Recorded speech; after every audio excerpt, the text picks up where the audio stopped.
We've got over $1 million of watches on the table today, and we're going to take a look at what makes watches like these so incredibly expensive. First up, we have the Patek Philippe Reference 5970 coming in at $200,000. This is an incredibly rare model from Patek Philippe, fashioned in yellow gold. It was one of the brand's most important milestone perpetual calendar chronographs. And part of what makes this watch so incredibly expensive is the very, very complicated movement that it has, with several hundred components that have to be individually hand finished by Patek Philippe in the factory. Next up, for $285,000 is FPJ Chronometa Resinance. This particular variant is a bit rarer because it has a parking meter dial. And when you look at the movement, I think that we understand why this watch is so incredibly expensive. This watch synchronizes two independent movements into chronometric precision levels that we don't see often on watches that are mechanical.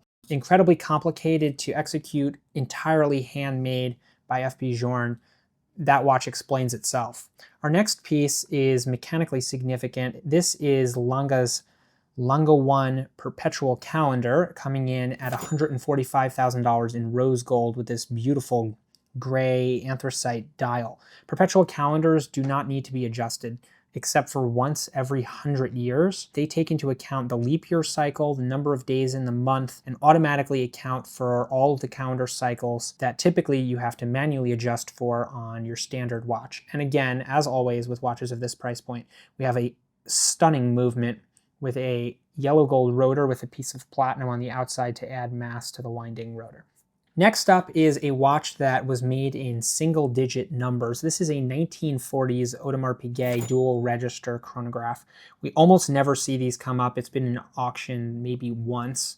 And this piece has a beautiful rose gold case. It was originally made in stainless steel, but Odmarpier has serviced this piece into a rose gold case, which makes it exceptionally rare. And especially in this level of condition, when you get historical watches in this type of condition, you have a museum level piece. And that's why this watch is $120,000.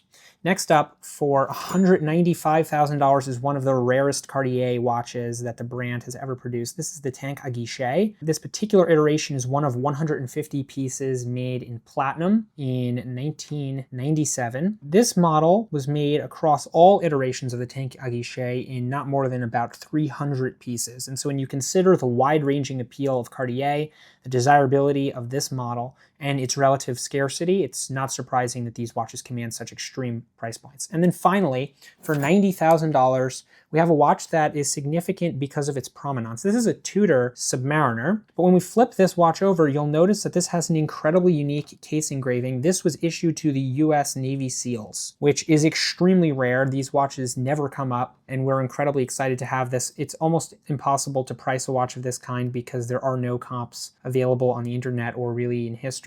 So there you have it. We have over $1 million of watches. You can decide whether or not you think these pieces are worth it, but these are the trading values on the market currently because of the relative scarcity, the incredibly complicated movements that were within these pieces, and the desirability that these brands command in the modern watch market. Let us know which one you'd want in your collection.